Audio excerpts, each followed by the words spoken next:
Research Fellow at the University of Bergen. Mulu, thanks so much for your time. Why has Ahmed made this admission now? And can he actually deliver on his words that any forces that committed atrocities will be held responsible? If they're Eritrean soldiers, he can't do anything.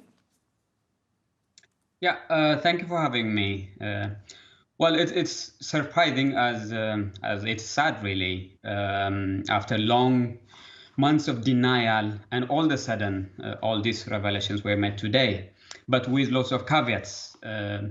I think the only sensible reason I can think of why he would all of a sudden do this today is that he could no longer deny. Denial is no longer an option on the face of growing evidence of crimes of Eritreans involved, not on the borders, but all across Tigray. And therefore, I think it's a rational choosing on behalf of the Prime Minister and his regime that this would be a safe way to do it.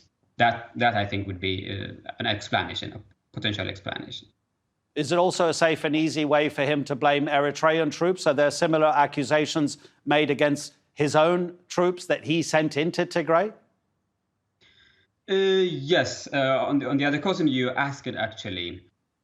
First, I think it's important to notice that in his speech today, he did not wholeheartedly admit that Eritreans are all the way into Tigray. He said, first, that Eritrea came to Ethiopia, but are on the border areas to make sure that the TPLF or the Tigrayan forces do not encroach to Eritrean territories.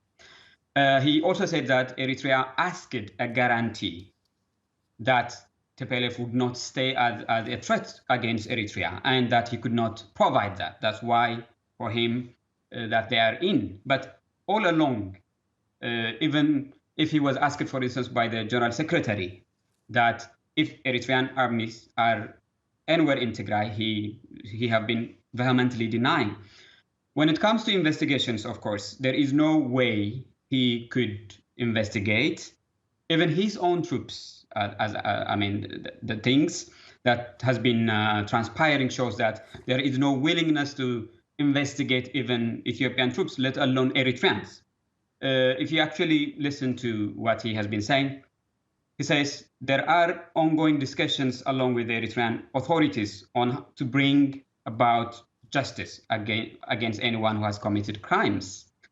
But in the background of denials, I don't expect a neutral, feasible kind of investigation and accountability being undertaken unless an internationally mandated, UN-mandated investigation and accountability mechanism is put in place. Mulu, in the coverage of this story, you'll notice that we're using the past tense. Eritrean soldiers were in Tigray. They were there during the conflict. But what's the situation right now? Is Abiy Ahmed convinced that he has finished the job that he started? The TPLF, that local force there, are they still a danger? Is this going to continue? Well, the Tigrayan forces, as we call them now, a big force, a resistance force, after it has fled to the mountains to defend its I would say, legitimate cause against what it considers an invasion by the Eritreans and the Ethiopian army as such. And he did not really talk in the past tense, actually. He said, the Eritreans are in the border areas until the Ethiopian military is done. He did not show that they have left Ethiopia. And on the ground, of course, they are not just in the borders, but all across Tigray, including in Maqal. This is what you get from witness accounts today. So it's just a lip service on the recognition that denying does not serve their purpose anymore. Otherwise, there is no stop. There is no. Eritreans are still in Tigray in full force, fighting. War is happening every day, actually, as a matter of fact.